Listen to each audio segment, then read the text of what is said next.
Un somptueux piano à queue, massif, élégant.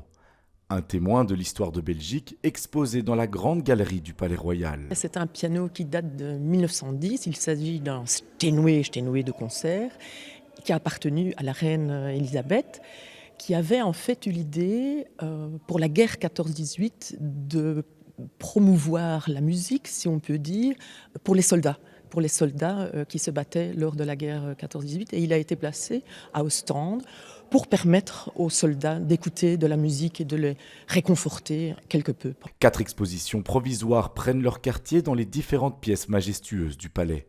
Ce matin, le couple royal inaugure le parcours. Une exposition est consacrée à l'arrière-arrière-arrière-grand-mère du roi Philippe, Louise-Marie d'Orléans, première reine des Belges, épouse du roi Léopold Ier de Saxe-Cobourg-Gotha.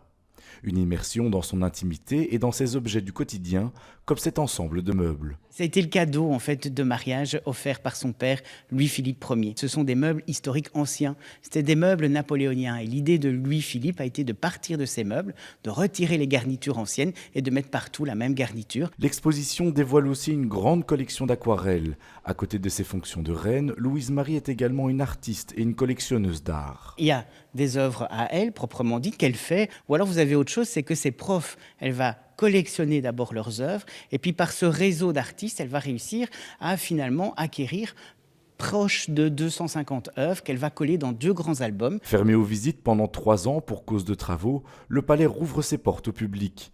L'entrée est désormais payante, 10 € pour les plus de 13 ans, gratuit pour les plus jeunes. Donc on s'est un peu aligné sur la formule qu'on a aussi pour l'ouverture des serres au public, où le public doit aussi payer. C'est vrai que l'ouverture du palais l'été était gratuite dans le passé. Il y avait un budget qui était prévu pour ça spécifiquement pour l'organisation, parce qu'il y a toute une série de coûts qui sont liés à l'organisation de l'ouverture du palais. Il ne suffit pas juste d'ouvrir des portes. Et ce budget, dans le cadre de l'effort budgétaire qui est demandé aussi à la monarchie, à l'horizon 2029, a été supprimé. Un voyage royal à découvrir jusqu'au 16 août. Les visites se font sur réservation.